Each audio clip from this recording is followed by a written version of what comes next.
Hello and welcome to a new episode. We're working on Unit 1, Lessons 5 and 6. Our topic is still around town. Let's get started with our lesson. We're going to be listening to a conversation why Basil doesn't want to go to the sports center, park, or the museum. Listen to the conversation. Why does Basil want to go to the sports center, park, or the museum? Hi, Tahir. Would you like to meet up tomorrow? Hi, Basil. That would be great. Shall we go to the sports center? I'm not sure. I hurt my leg, so I can't play sports at the moment. Oh dear. Shall we go to the park then? Maybe, but it's a long way to walk. I'd prefer to go somewhere indoors. Oh, okay. How about the museum? Perhaps, but it's always busy on Saturdays. Okay, so what would you like to do? I think it would be nice to watch a computer game.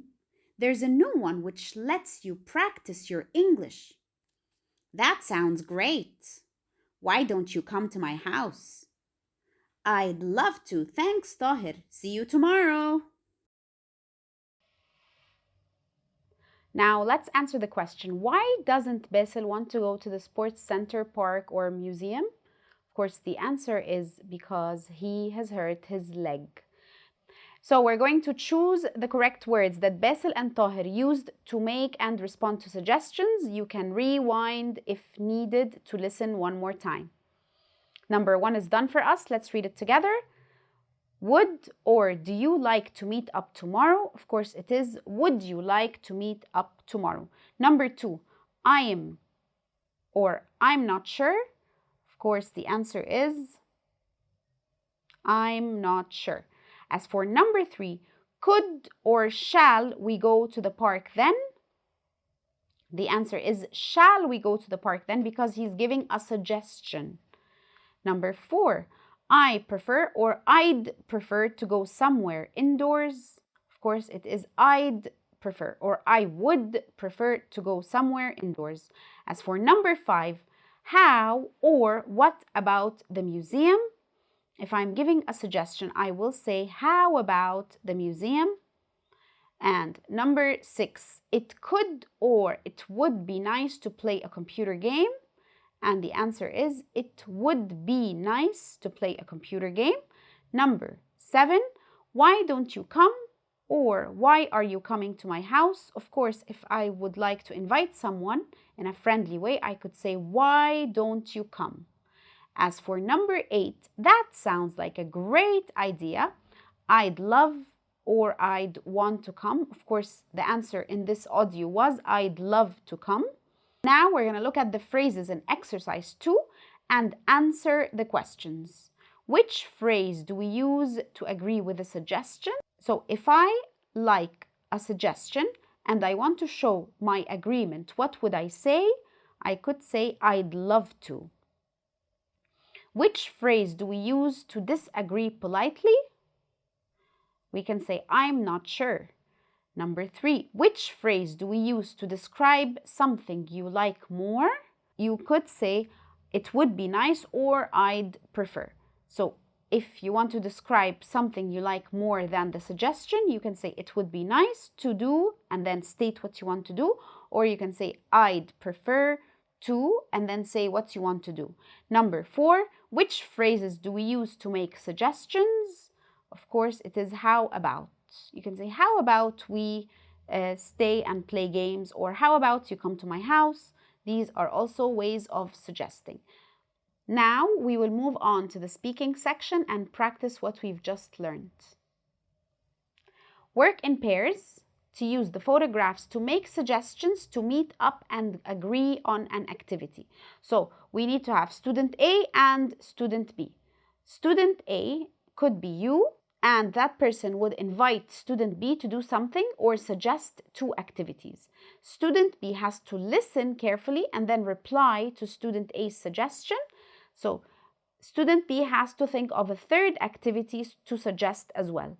And then student A will listen to student B's suggestion and give an answer. So you can practice and model together. Sometimes other people prefer to do different things from you. Remember to think about their opinions and feelings before you make a final decision together.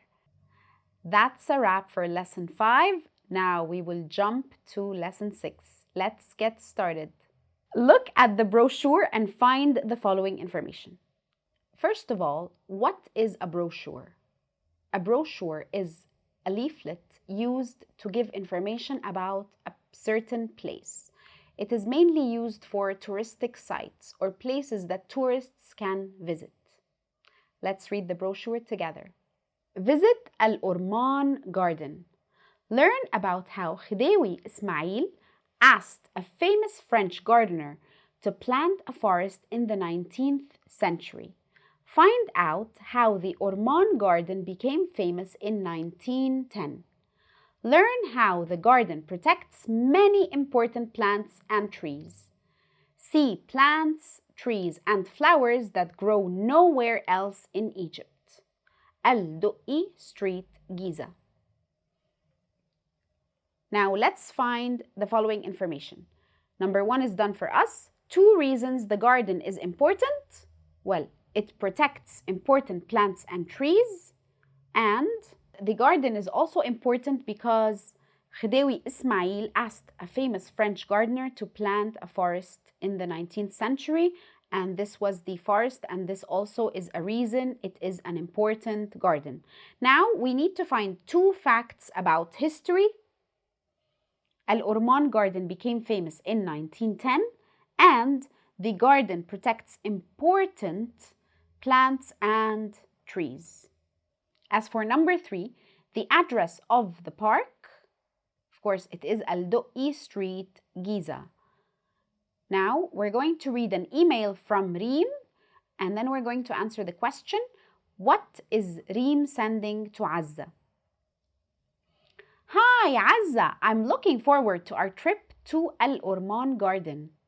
The garden opens at 9 a.m. and it takes about 1 hour to get there by car. What time shall we come together? The online reviews are fantastic. The garden is very big and there's lots to see. Make sure that you wear comfortable shoes. I'm sending you a map of the garden.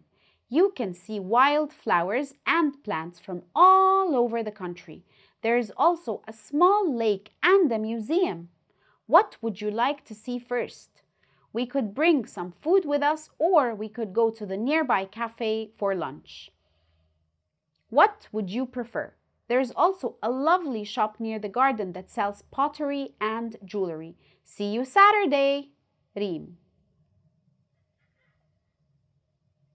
What is Reem sending to Azza? Write your answers down in your notebook. Now we're going to jump to exercise 3. Read the email again and answer the questions. Number 1 is done for us. What time does the Orman Garden open? Of course, in the first line, second sentence, we will find the answer. It opens at 9 a.m. Number 2, how long does it take to get to the Orman Garden?